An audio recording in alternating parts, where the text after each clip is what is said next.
So, welcome back to another episode of Fisticuff Central, where we break down UFC 304. The card has concluded now. It was a mixed event, a few good fights, a few average fights, but we're going to get straight into the breakdown and we're going to go from the top down, like in my predictions in the preview card. So we're going to cover Leon Edwards versus Belal Muhammad 2, Curtis Blades, or I should say Tom Aspinall, Curtis Blades 2, Bobby Green, King Green v Paddy Pimblett, and Arnold Allen versus Giga Chikadze. So, Leon Edwards versus Belal Muhammad. Now, this was a lackluster main event. What a lot of people expected. I thought potentially we could maybe see a little bit more from Leon and could get some action, a potential knockout. But unfortunately, one of the things that I said that we should be wary of is Belal Muhammad's conditioning and relentless wrestling, which is exactly how it kind of played out. However, I did think that Leon would get the job done. I thought Leon could hurt him more with the knees, like he kind of did in the first round. In the first round, I saw some of the things that I thought Leon would do more of. He landed a few good knees to the body. There was a clean uppercut in there at 1.2 when Belal was coming in. But at the same time, you got to give credit to Belal because the guy was relentless from the very first bell ring. And yeah, he doesn't get the love he deserves in some ways. I'm still not a big fan. I don't like the way he conducts himself. He's just a bit cringy and not the most entertaining. Now, from a meritocracy point of view, he is the champion. He deserves to be the champion, and he's an excellent fighter. I'm not trying to take that away from him one bit. Nobody can really, but I just think that he's just not the most entertaining guy, and that really hurts his stock. In terms of all the current champions, he's at the bottom of my list in terms of the ones that I want to go see. Leon Edwards, on the other hand, it's a tough gig, looked a little flat. I don't know whether it was Belal being that good or that Leon was just a little flat because, some of his strikes were really laboured, even in the third and fourth round, which fair enough, he could have already been gassing out by that point, but, he's fought wrestlers previously. He fought Usman, who wore him down, and, that head kick in the last round, was flawless. The technique, it was flawless. And some of the head kicks, because Leon does like that left high kick. I saw it on a couple of occasions and it looked sloppy. It just didn't look good, which was quite disappointing because I'm a fan of Leon Edwards. He's not the most exciting guy either, and he's had some criticism himself. But, he's a local lad, and, even though I'm Polish, I'm still going to support the English guys. I'm going to support the Polish guys first, don't get me wrong. But they're definitely the next demographic that I get behind. So what happens next? I think Belal definitely will fight Shavkat Rakhmonov. I don't know. I feel quite confident on that. I think Dana White's going to try to get him straight out of that, championship status as soon as possible. Dana White was not pleased, if anybody watched the post-fight press conference, and did his whole grumpy thing, and I don't think that's the result he expected or desired. In regards to Leon, I think he's going to take some time out, probably fight. If he gets a win, he'll be straight back into that title conversation. Who he fights, Ian Gary was mentioned, by one of the media members at the post-fight press conference, and Dana White seemed to be quite for that in Dublin, so that would be an interesting matchup. And in terms of physical stature of both of them, they match up quite well, and I think we'd see more of a striking approach from Ian Gary, unlike in the Michael Venom Page fight. And yeah, honestly, I don't really want to talk about that fight too much more because there just wasn't that much to talk about. That was exciting.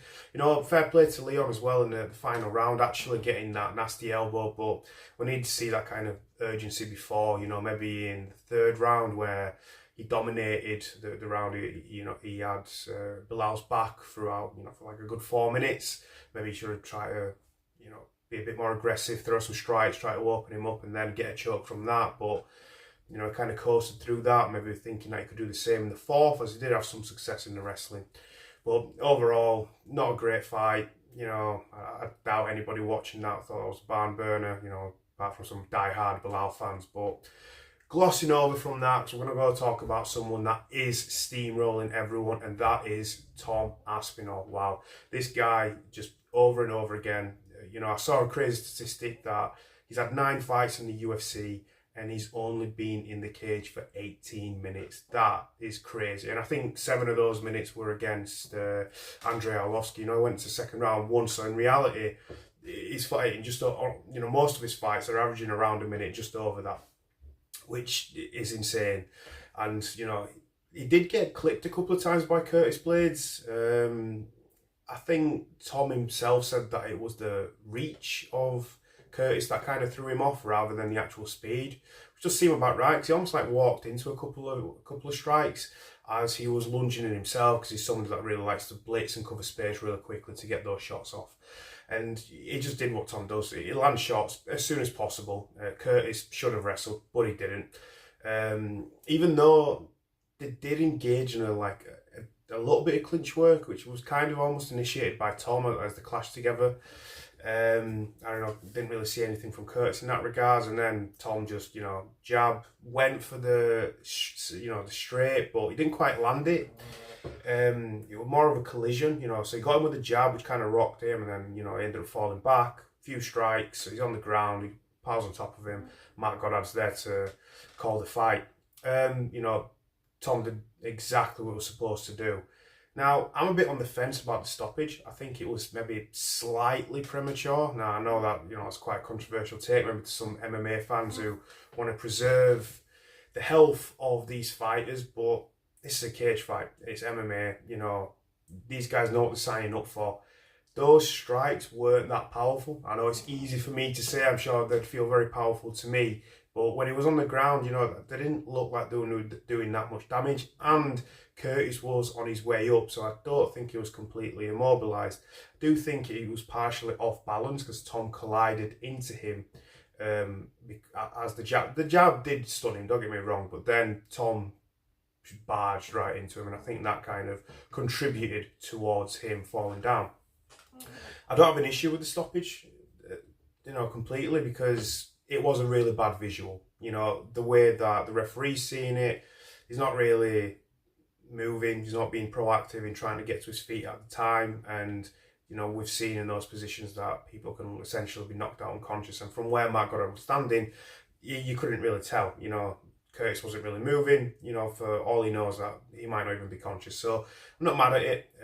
I do completely understand it. It's easy to say that watching from home, and we have the best visual angle from the television. So not mad at it.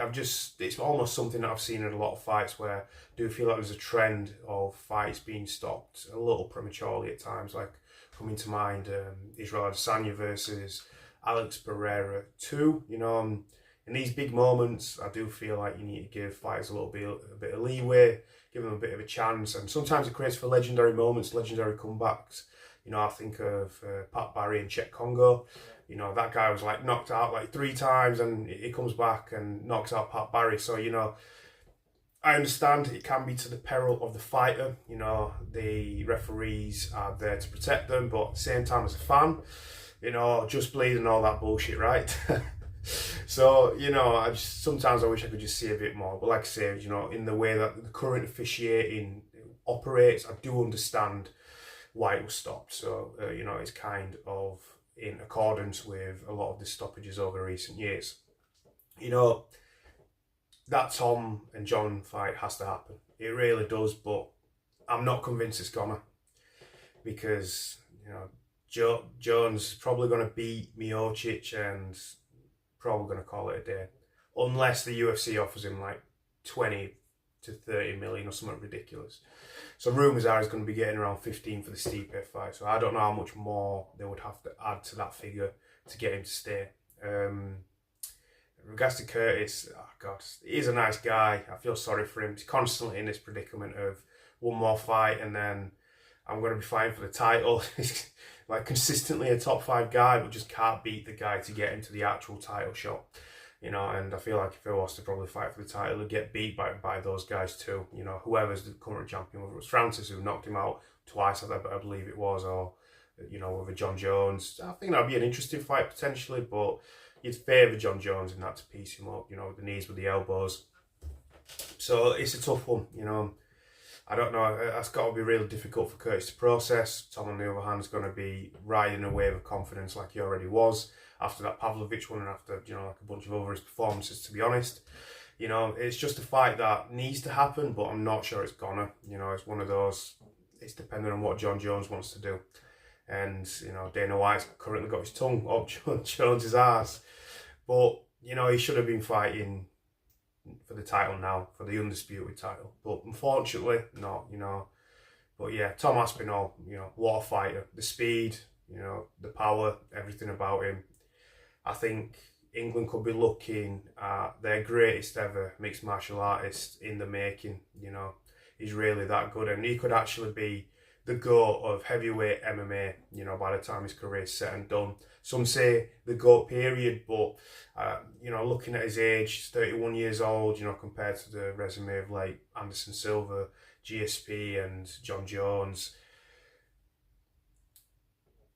Yeah, it's a difficult one. Like, he's got a lot to do. He's got a lot of title defences. He still has to get the undisputed title. Let's not forget that. There's really a lot he has to do, and I don't know if he's going to have enough time. Now, he is a heavyweight, so I suppose his career will probably last a little bit longer. So it's possible, but I do think that England has a special fighter on the hands. There's no doubt about that in my mind. Now, let's move on. And somebody that really shut down the haters and the critics, including myself to a degree, because I wasn't riding so high on him after his last couple of performances against Jared Gordon and Tony Ferguson. Paddy the Baddy Pimblett. Now, spectacular performance. Can't fault him one bit. He went out there, he kicked Bobby Green a few times in legs, kind of got his attention, and in that final kick before Bobby went, he clipped him. Bobby kind of turned it from getting kicked into a takedown, and Paddy just subbed him, within like 20-30 seconds after that. He wasn't messing around. It was quite a brutal submission, to be honest. He was already knocked out unconscious of getting his arm hyperextended at the same time. I mean, that's where Paddy's dangerous. That's where Paddy is actually at an elite level. His striking, not so much. Defensively, is not great. His kicks are pretty good, but his jiu-jitsu, that's genuinely at the top level in MMA. It might not be like Charles Oliveira quite, that might be pushing it, but he's definitely one of the best jiu-jitsu fighters in that division at the very least. I don't want to quite say in the UFC yet because that might be premature. If he does that to some of the more elite guys, I will give him that title. And now he's going to be in the top 15 too, so he is going to be fighting some of those guys. Calling out Money Moicano, I think that's a fun fight. And that's a tough fight. Money Moicano's looked good. He almost essentially got knocked out by Jalen Turner at UFC 300, but he tried for the walk of KO, bit him in the ass, and then he ended up getting the decision win. But I think that's an interesting fight. Moicano's got good jiu-jitsu, good wrestling, he's a good striker. I'd be curious to see how the ground game plays out. I think on the feet, it's close. I don't think Moicano's sensational on the feet. I probably would give him an advantage in the boxing, maybe give, Paddy the kicks. And with the wrestling, I'm not 100% sure. Like, neither of them are like pure wrestlers, the more jiu-jitsu guys. But Paddy does have some background in judo, so that could maybe favour him. I'm definitely high on him after that performance. I mean, let's give the man his credit. Bobby Green is a tough opponent. He's had a pretty good run over the last few years, been hovering around that top 15 and, not been fighting guys outside of that top 15, top 20 in the last like 3 or 4 years. So, yeah, definitely a great win for Paddy, and excited to see what the future holds for him. I think he probably will fight towards the end of the year, maybe a December card or something like that. And we'll see that Moicano fight, hopefully. Right. So, moving on to the last fight, which is Arnold Allen versus Giga Chikadze. Now, I was worried for Arnold Allen in that first round. Those kicks, Giga's explosive, he's powerful. He landed those kicks to the body, to the legs. I think he got a couple of head kicks there. They didn't quite land quite flush, but they were still pretty good.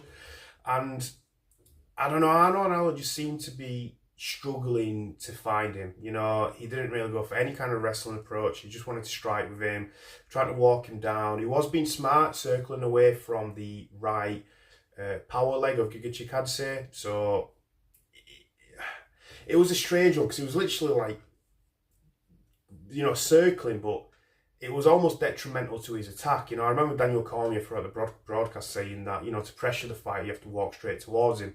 And I think that's why he was struggling to close the distance, because he was just so focused on walking to his left-hand side and, you know, circling away from the right. And he consistently did that. It was something he did throughout the whole fight, you know, particularly in the first round. It was very evident, very clear, which, you know, in hindsight, he ended up winning the fight. Maybe it was the right approach. Maybe his coach got it right, you know, but in that, he definitely lost that first round. The second one was pretty close. I probably did favour Arnold Allen in that. Felt like he landed a couple of good shots, pressured him, you know, had him more up against the fence, unlike in the first round. And by the third, you know, it was mainly Arnold Allen, you know. I think Arnold won that second fight, just to quickly go back to the second round, just to go back to that. And I think in the third round, you know, he clearly won that one. You know, had him up against the fence, you know, for bits, and he was, you know, circling away with Giga, but he just couldn't get away from him. Giga looked quite fatigued in that third round. I think, you know, because you're constantly going backwards as the fighter, it's quite taxing, and, you know, he was constantly moving, was Giga, throughout the fight, as was Arnold, but it's a little less taxing moving forward than it is going backwards, especially if you're doing that 15 minutes, and, you know, if you're relying on explosive movements, which take a lot of energy out of you. You know, if Giga was going to get him out of there, it was going to be in the first or second, really. You know, by the third, he looked like a spent force, and, you know, Arnold ended up getting the decision.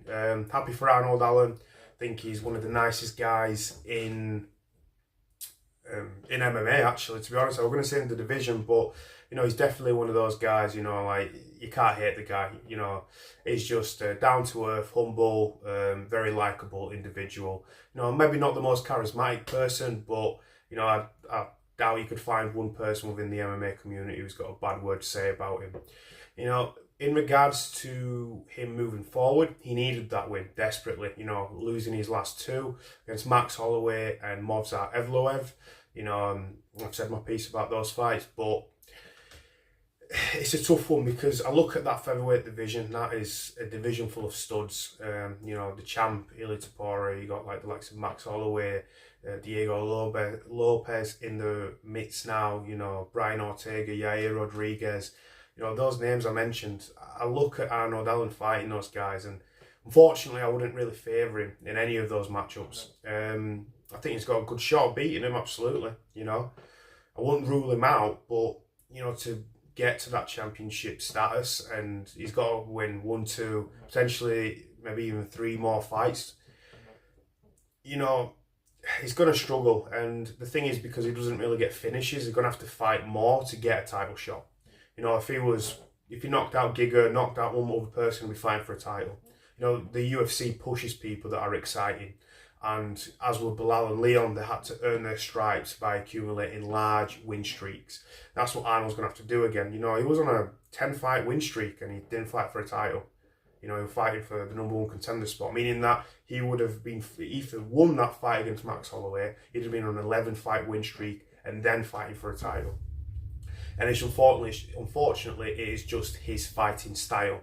So we're going to have to see another couple of fights from him, I think, before he fights for the title. I think 2 more. If he wins 2 more fights, but the guys in front of him are absolute studs now. It's going to be really, really tough. You know, Movsar as well is in that conversation, and that's a 50-50 fight. I think that's quite similar. You know, the struggle to finish people.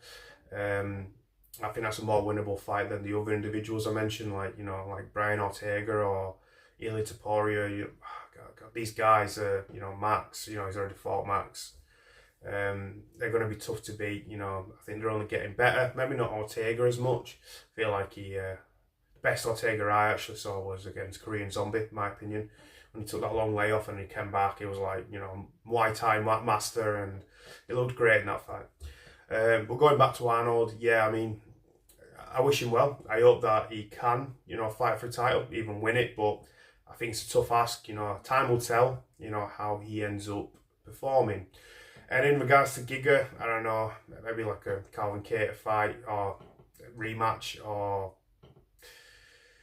Josh Emmett, something along those lines, Bryce Mitchell, something, along those lines, I'm not particularly excited for Giga's future. I think he's quite one-dimensional. He kind of relies on his kicks. Apart from that, he really needs to develop his game if he really wants to push into the upper echelon of that division. And until he does that, he comes across some wrestlers or guys that are a bit more well-rounded. He's going to struggle, like he did with Arnold, really. And Arnold's not like super dangerous on the feet, and he struggled against him just because against the kicker, there's an easy. I say easy. Yes, of course it's not easy, but there's a good game plan that you can have, which is pressuring the fighter, and that kind of takes away their main tool. So if you do that, you're kind of stuck.